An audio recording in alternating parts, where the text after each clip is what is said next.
this is a play about two couples. The women are cousins, and they have grown apart as they've grown up.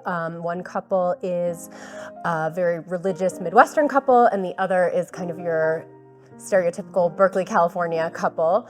And they are both coping with, each couple is coping with a different kind of personal tragedy. And in the wake of that, they decide to come together for a visit. What transpires is a deep meditation on a lot of the heavy issues that we encounter in our culture, specifically the division, one might say, the red state and the blue state mentalities. These conflicts happen on top of what are some very critical issues in our society at large. Wildfire, which we know here in the Reno area all too well, which is an impact of climate change, which is a global issue.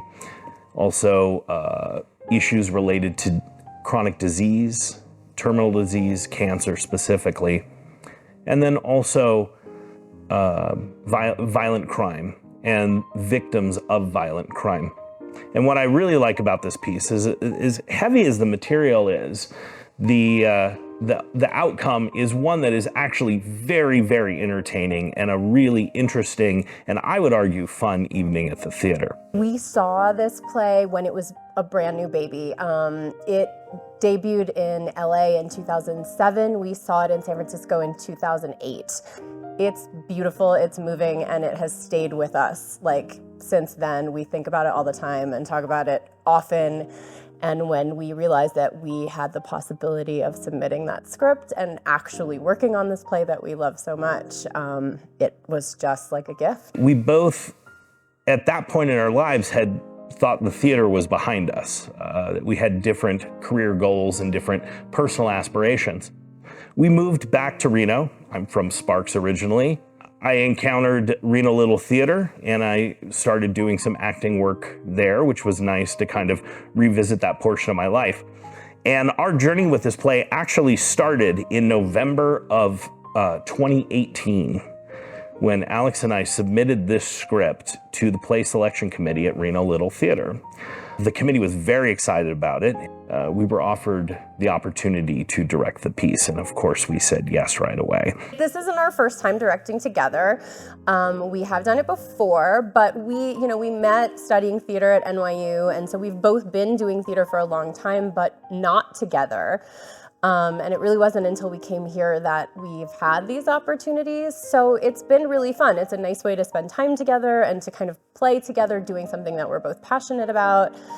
I think that directing as a team really allows us to do a lot of things that other people can't do. I mean, first of all, we have our kids and our family, so we can divide and conquer a little bit when other things arise that need our attention. And then when we are able to be there together, we each have our own unique perspective. So, he sees things that I don't see, and I see things that he doesn't see, and we can go home and talk about them. And I think that's really great, because I think sometimes as a director, you come up against things that, are really a puzzle to figure out, and it's nice to have a sounding board and a partner. It's a lot of fun working with her. She's just the most brilliant woman. It's just such a pleasure to spend extra time with her, to confront the empty stage with her, to interpret a beautiful text with her, to be able to talk and be passionate and enjoy the journey together. It's just amazing. I think we have the great fortune of a really incredible script. Jane Anderson's writing is so beautiful and so precise that it's really very easy to take that material and stay true to it. It doesn't feel like we have to add a lot. We are also so lucky to have 4 of the most talented people we know bringing these characters to life. So really, they're getting there on their own. We're just kind of shaping the edges a little bit. What's nice about the text is that these actors who've been living with this text for a very long time, for the most part, have had a chance to really absorb some of these themes. Nothing is a surprise to these folks. They've been living with it for a long time, and so in a lot of ways, it's been pretty simple. Certainly not easy, but very simple.